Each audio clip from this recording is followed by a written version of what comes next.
Hey everyone, welcome to our very first episode of our Reality Capture YouTube series. This is the place where we bring things down to reality. We will deep dive into the evolving world of reality capture, what's new, what's exciting, and how it's transforming the way we design and build today. I am Ramesh Sridharan. I lead reality solutions at Autodesk. I spent a good part of my career working at the intersection of point clouds, of AI, and the design workflows. I'm genuinely excited to kick off this series with a topic that close to my heart, which everyone talking about today is a segmented meshes. To talk about it, I'm not going to sit and talk about it all day today. I'm going to join by two of my colleagues, best friends, and the brilliant minds in the space, John Sayer and Mike Deacon. I'll let them introduce themselves in just a second. Hey, John, go for it. Hey everyone, my name's John Sayre. I'm a technical marketing manager here at Autodesk, and I've been working with Recap for what seems to be like my entire time here at Autodesk. I do have my Part 107 license, so I've used Recap Photo a lot. Um, Brought in imagery or into Recap Photo and generated point clouds and meshes, or it generates the mesh for you. So I've been using that for quite a while, and I use it to create surfaces for infrastructure projects. So I've been using Reality Capture Solutions for a while now. I'll go ahead and turn it over to Mike, let him introduce himself. Thank you both. So hey everyone, I'm Mike from the UK. It's my slightly different accent to these guys. I work as a product owner inside of Ramesh's Reality Solutions team. I actually joined Autodesk last year with the acquisition of PointFuse, where I was working previously. But my background is in surveying. So I've been a laser scanning surveyor pretty much since I left university, scanning infrastructure assets, buildings, everything, and digitizing those into 3D models. So, like these guys, I've been working with reality capture my entire working life. Thanks, gentlemen. All right. Before we get started, just to be clear, this is a casual conversation, and we are talking about the reality capture industry. And to make the tone right, let's start with the reality capture joke. Quick question for you guys: why did the reality capture software break up with the drone? I don't know, Ramesh. Why did the reality Uh, capture software break up with the drone? there is no telling. Because it said you're always flying off the handle. He needed something more grounded. Nice. Nice. Feels like an AI joke. Yeah. We got Or it could even be considered a dad joke. It could be. It could be. cool, guys. All right, let's get into it. So when people hear the word segmented mesh, we started talking about a lot recently. It can sound a little technical, or some people think that it's a mesh. I've been using it for a while. So what separates that with what users been using it for quite so far in the industry? John, Mike, how would you describe the segmented mesh to the folks who are new to it? Or what makes you guys think it's shift from what we are doing before? John, where did you get started?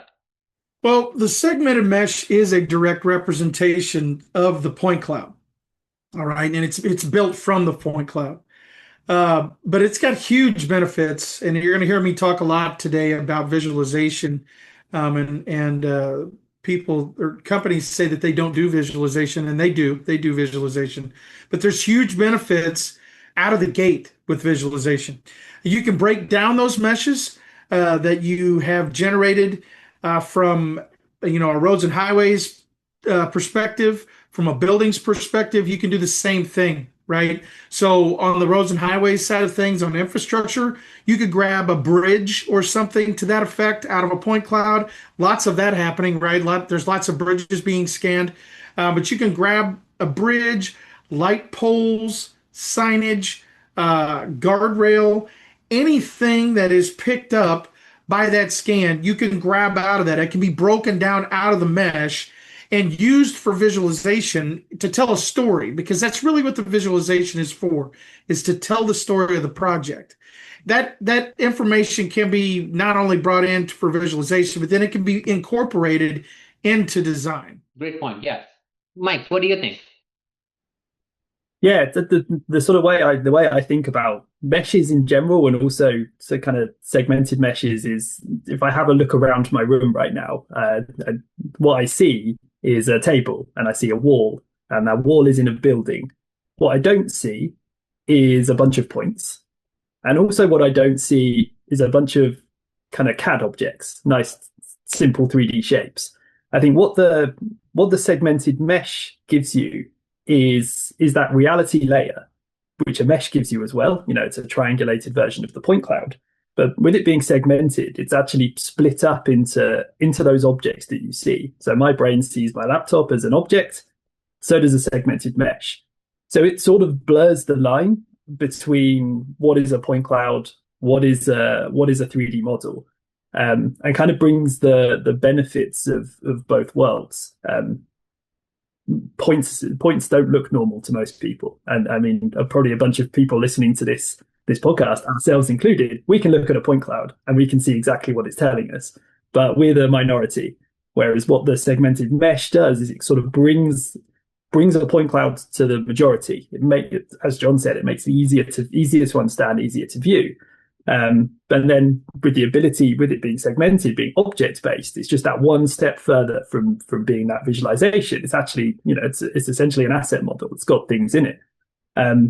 So it sort of, as I said, blurs the line between what is, point cloud, reality, CAD. It sort of sits into all of those in a Venn diagram.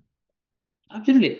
I totally agree. I think I always tell any discussion I have on this segmented mesh or even a mesh topic is point clouds is a means to an end. Everyone collecting the point cloud data for some purpose, getting that information content, be it mail, like Mikey mentioned, object, tables, chairs, tables, anything you want, or a civil infrastructure, like John, you were saying about the light poles or the signs and everything. That object extraction is the key, either as a focal points or a 3D model, whatever that is.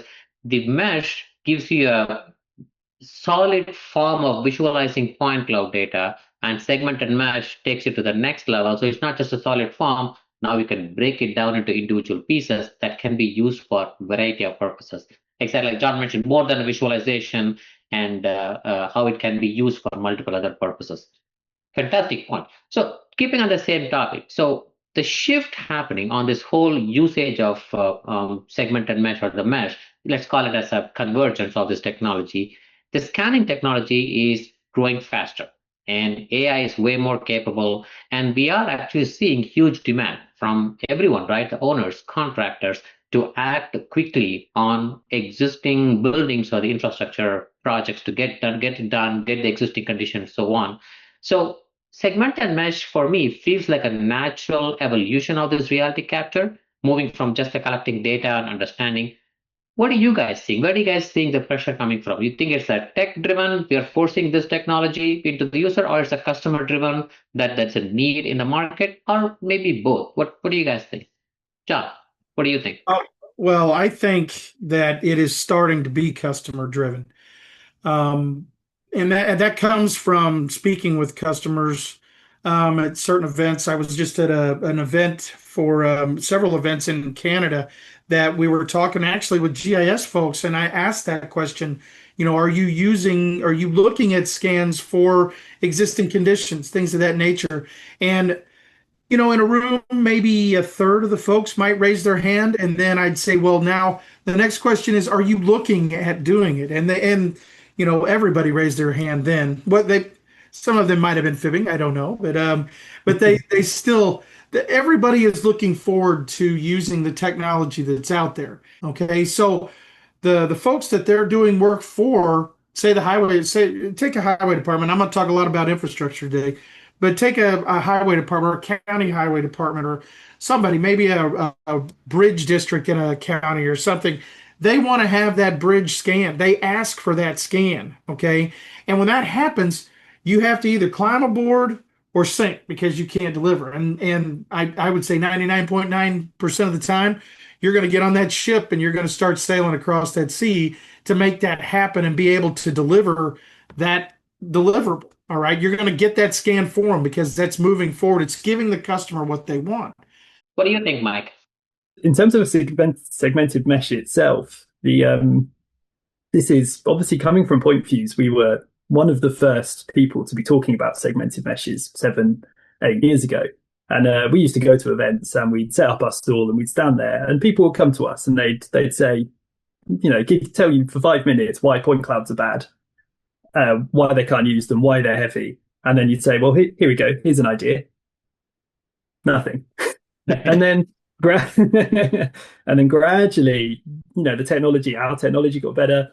Other players entered the market, started talking about meshing as a whole and also meshing, segmented meshing. And then I can't remember what year it was, 2018, 2019. The first customer came back to us and said, we've been looking for a meshing solution, a segmented meshing solution. What can you tell us? Well, I spoke to you 3 years ago and you weren't interested, but it's awesome that it's funny how it just slowly comes round, and just as the industry starts to wake up to this technology, and then gradually one person uses it, and then it starts to snowball. But for me, that the reason I sort of tell that story is it's a nice example of the kind of software industry kind of taking a step back. We could have stood there and listened to people moaning about point clouds, and I don't know, maybe developed a point cloud format that was more efficient. But at the end of the day, that would still have been a point cloud. We'd have been building a feature to solve a problem that solved that one problem, but it's not actually addressing the issue in itself. Whereas with meshes, the issue solved at a much higher level, a much more holistic level, and then that finally became understood. And now we are where we are, where all the big players in space have a segmented mesh solution. Potentially, ours is obviously superior. No, I totally agree with you. I think it's kind of both, right? I mean, you can drive anything with the technology, but if it's not pulled by the customer, you can't force them to use it, because they have their deadlines to meet and things like that. Just because something's cool doesn't mean they're going to just right away start with it. There should be a value proposition and everything, and a proven track record of it, success record of it. So yeah, I think it's kind of both. You're exactly right, Mike. I think the customers are also asking for a better solution. I see the point clouds. I know I've been trying to do this. It takes time. It takes this space and all those things. What's the better solution? And when we have a proven record, like a segmented mesh with the Recap Pro release, that helps them now to say, okay, now it is in the product. Now I can use that. Gives them for lack of a better word, like a certified version. They can start messing with it and leverage it. Yeah, I totally get it. Tech should definitely drive a little bit ahead to show the users what is the benefit, and then the use case, everything is a customer driven. It works hand in hand. We talk to customers every week. So yeah, totally get it. So talking about the customers, when you think of segmented mesh, every time I talk to the people, it could be for any mesh, but specifically for segmented mesh, the question always is, all right, so are we talking about architecture, right? Because we're close to BIM model, or the BIM models always talks to the buildings, even though it's building information models, not for the buildings per se. So I always get this question, is it only for architects or for everyone? What do you guys think? Well, I mean, you've already heard me make reference to on the infrastructure side of things. That was my quote per se. On the civil side, I think that folks are starting to adopt it for visualization. Okay, so we can grab things out of the mesh and we can bring them into products like InfraWorks, and we can show it in visualization. We all know that visualization is something that folks, they say we don't do it, right? I keep doing the finger quote thing. They do it. Okay, they do it, but they don't think about it in the way that we call it visualization. They still have to make those presentation pieces to convey a message. Okay. Whether it's a presentation to a new client, all right, to win work or win a project from that new client, or a presentation for that client to, say, a municipality, or to win public approval or something like that. That's a huge thing. Being able to win the public's approval on a project, if it's something that's sensitive, I mean, sometimes that can be a nightmare, but that's when you look, sometimes you're looking at a presentation piece that's a piece of paper with watercolors on it signifying different things that's going on in the project. And you have people walk up and go, well, what is that line there? What does that mean? And it's just it's hard to convey a message. When you have those 3D mesh objects, or you take pieces and parts of that mesh, it looks just like what's out there existing conditions wise. Okay. The segmented mesh objects allow you to visually understand what's going on with the scene or with the project itself. That's so quantifiable, though, isn't it? accelerating a planning process or something like that is something you can attach actual value to. It's not some fluffy, nice to have tool. There's a cost saving there. It's very easy to track. Yeah, interesting. So actually, I want to dive into the VDC world to answer your question, Ramesh. Meshes here, segmented meshes here, it was probably one of the first industries to really pick it up and run with it for a number of reasons. But I'm sort of very specifically talking kind of BIM coordination and collaboration. It's kind of being able to quickly add reality information into a VDC process, into a coordination process, or anything like that quickly can be really, really valuable. So a number of examples that I can think of. So if we imagine I don't know, an MEP room or something where some changes are taking place. It's an old room, maybe it's 100 years old. There's going to be no pre-existing drawings of those, and realistically, someone's maybe gone out and scanned at some point in the project, but realistically further down the line, there's going to be a lot of designs that have taken place in that building that are running on a lot of assumptions, some on-site photos and all of that stuff. That's the reality of a retrofit project at the moment, even when scanning has taken place. Once you've got that point cloud, you can chuck it through the meshing process and get a result, obviously depending on the size, in a few hours. And that can go straight into that coordination process. That process isn't so easy with a point cloud, but with a mesh, that works really, really nicely. And for that sort of coordination, especially if building work is going on, speed to delivery is really key. And that's something that this gives you. So what it does is it puts that reality in a clashable format as well into a clash detection process. So you can actually clash your existing conditions with your design data, instantly see issues, and then you can go about kind of rectifying them.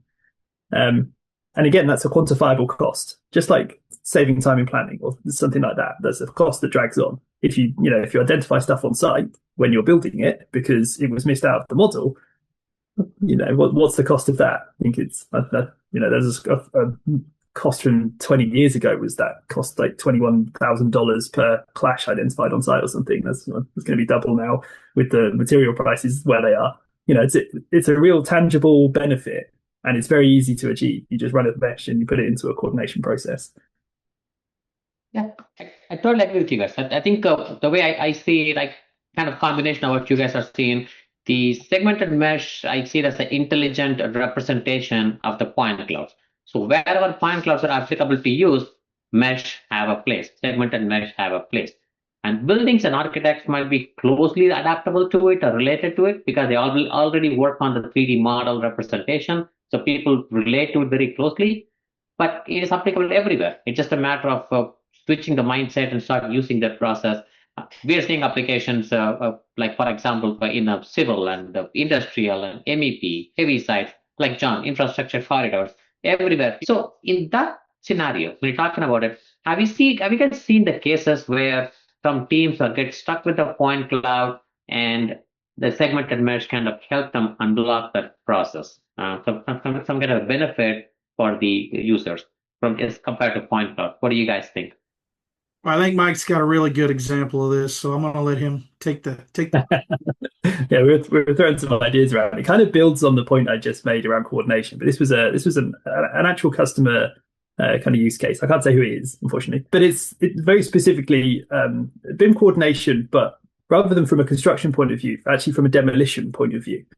So if you imagine a kind of factory space, shutdown time in factories is little. It's very expensive to start with. You have windows that are so small that you have to plan almost to 15-minute increments exactly how a demolition is going to go, and the cost of getting something of that wrong is tens of thousands to millions of dollars potentially, depending on how drastic that is. The example I heard was basically the sort of deconstruction of an old piece of machinery so that a new piece of machinery can be taken in. Very generic example. They had a laser scan. They have a laser scan of their entire site, and they were stuck with that. They're great. The only solution that they could come up with to accurately produce that sort of staged 4D demolition drawing that they needed to do to work out to exactly phase it within 15 minutes was to model every part of that site that was part of it. And that that could have been 6 months' work. It was such a vast area. So what they were able to do was, by converting into a mesh, they then, rather than classify the assets as they were, they classified the bits of the machinery into the time at which they'll be removed. It's very novel, but they said this bit is going to be removed at 4:30, this bit 4:50 sort of thing. And they could therefore assess the size of those pieces. But in Navisworks, they could move those pieces around, so they could see, that's going to fit out of that door. And actually what they realized was the crane that they planned to carry some of the heavier bits out would interfere with some of the structural components a little while away from the actual place that they were focusing. So they'd have got halfway through this demolition, lifted up their piece of machinery, moved it on the crane, and the crane would have got stuck under a beam. And it, potentially it could have cost thousands, if not tens of thousands. Total disaster. I don't know how you'd have rectified that. But they said to me there is no way they would have identified that from the point cloud in time for construction to start. Absolutely, yeah, that's a great example. I agree with you. I think there are a lot of different places. Even there are some customers I think we all might have talked with, is they use even for visualization, like John was saying. People are happy with the point clouds, but point cloud has an X-ray effect, right? You can see through things. Technically, real world you don't. So that's why the segmented mesh kind of approach helps you keep all the benefits of the point clouds, but in addition to it, gives you more realistic feel, especially with the textures and geolocation, makes you the realistic feel of leveraging the point cloud fully. In that aspect, what is your take on? How do you guys think this change, or how we are thinking about the modeling and design, especially when working with existing conditions? How do you guys think that will change, that can change with the segmented mesh approach from your perspective? Well, I think again that it's being able to visually understand the existing conditions in a 3D environment better. Okay, and I paused there before I said better, but we can understand existing conditions with traditional survey, right? But being able to do it in a 3D environment makes it better. All right, it's easier to understand. All projects start with existing conditions. I don't care whether it's horizontal or vertical. And the better that we can understand those existing conditions, we can start to make decisions faster and make better decisions from that data. So if I'm looking at a 2D, piece of line work or a 3D representation of those existing conditions, it just might change my design decisions in the beginning part of the project, okay? And again, that was something we talked about when I was in my meetings the last 4 weeks with folks, is that you don't think about it, but design decisions are being made on that existing conditions data at the conceptual stage, right? Mm-hmm. So you may have 3 or 4 different versions of a concept of a plan, and they may all work, but which one works best, okay? The better the data, the better decisions you make. And that's just, that doesn't just happen in the design phase. That happens when you start the project. So when you start drawing that project out on a concept and on a napkin per se, or using a conceptual piece or a conceptual design. Well, I just messed that up. It's not conceptual design. A conceptual software. How about that? Maybe start using Forma. We'll give them a little bit of a kick there. But if you're using that to start generating a conceptual layout and understanding what's going on around, it's not 2D line work that's going to help you the most. That 3D information is what's going to be more beneficial to you and helps you make those good decisions at the beginning stages. Makes sense. What do you think, Mike?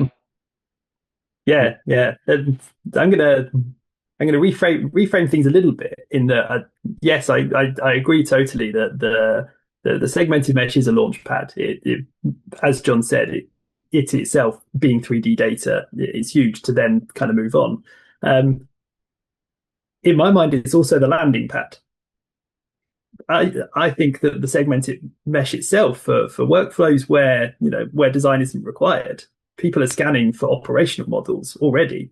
But the cost of scanning to an operational model at the moment, you have to scan and then you have to model your existing conditions. Somebody has to finance that so that you know how many light bulbs you have. It's a big ask in a 3D space.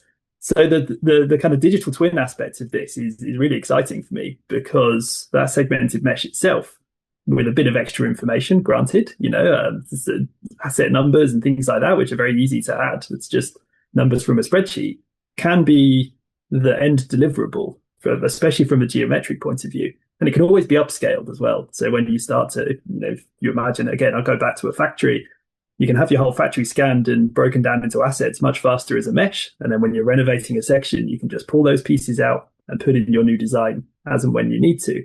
So yeah, a slight reframing, and I was very pleased with my launch. What did I say? Landing pad. It sends the rocket up, and we can bring it safely back down to Earth. Really good point. You're right. I think there are some applications need a BIM model, but like exactly your use case that you're talking about, the existing condition analysis, assessing those information, they can do with the segmented mesh. That actually gives you a lot of advantage. I totally get it. And from my perspective, I'm really excited about this on how it can change the design and modeling. Is I personally feel, I've been in this industry for some time, I personally feel now with the segmented mesh, any designer, any engineer, any architect can actually use the point cloud data. Hear me out. It's not like they cannot use the point clouds before, they can do it. But when you talk about the point clouds, it comes with the psychological thing. Okay, it's a large point, I need to handle all those things. You need to know what you are doing when you're dealing with the point cloud. That's a feeling people have about a decade or decade and a half of different experience, because point cloud field is also emerging in the last 2 decades. But with segmented mesh, and I was talking with the MEP user, he heard about point clouds before. He never used point clouds. But with the segmented mesh, now we can go and click on the object he wants and take what he wants and calculate what he wants.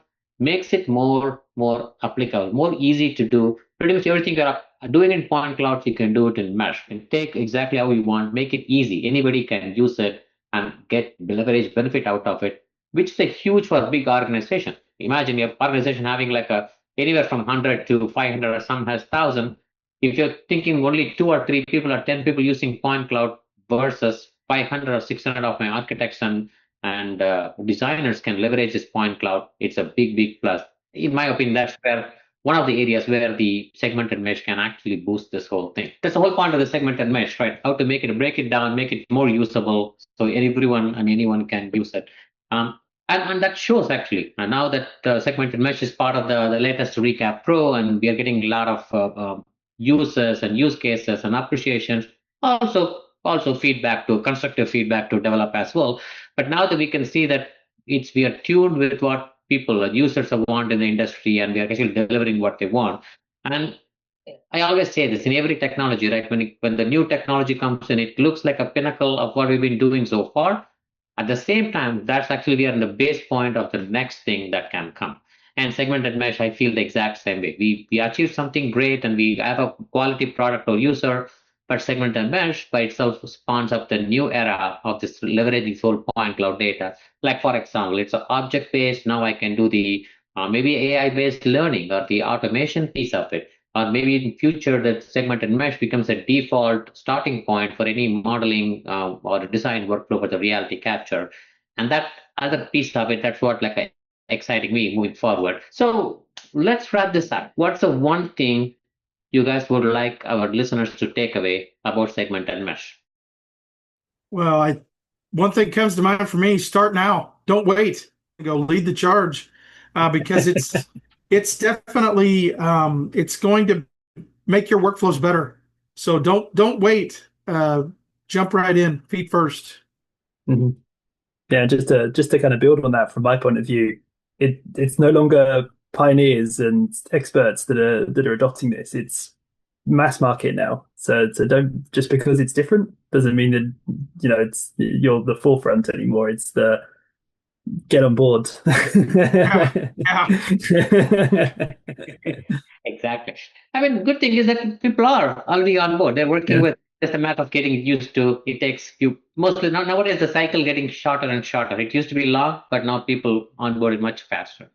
Great. Yeah. Yeah. Thanks, John. Thanks, Mike. This was a great reality capture, the YouTube series kickoff. Let's wrap our chat about segment meshes. Basically, my thought process is it's a cool technology. It turns for the lack of a better word, a mess of points or the large number of points into a handy, detailed 3D models you can actually use, like a 3D solid models. Think of it as a transforming a blob into recognizable stuff like walls and floors as something object, making it way easier for everyone, from architects to engineers and designers to work with. The buzz around the segmented mesh is really growing fast. We see it, we hear it every time because scanning technology and AI are getting better as well. Folks need a quick and accurate info for their projects. This isn't just building design either. John, you played a good role on advocating for the infrastructure. It is for the both infrastructure and Mike, you did a great job on the manufacturing part. Yeah, I think my way I would wrap it up as it's one of those rare technology we got in our hand that can improve our speed, accuracy, and usability all at once. If you're someone's listening to this, you are new into it, jump in, give it a try. It'll definitely help you the way you are doing it. Segmented mesh can take your complex data out and make it simple and practical. And that's the kind of discussion we are trying to have in this YouTube series. We're trying to cover more around this kind of thing in upcoming episodes, including the feature extraction, automated modeling, cloud-based workflows. We have a lot to talk about. And as always, as the listeners, you guys have a major role to play as well. Please let your colleagues know about this. And also let us know what are the topics you'd like us to discuss as well. We can definitely talk about it and in the upcoming series. So thanks for tuning in, everyone, and see you next time. Thanks, everyone. Thank you, everyone.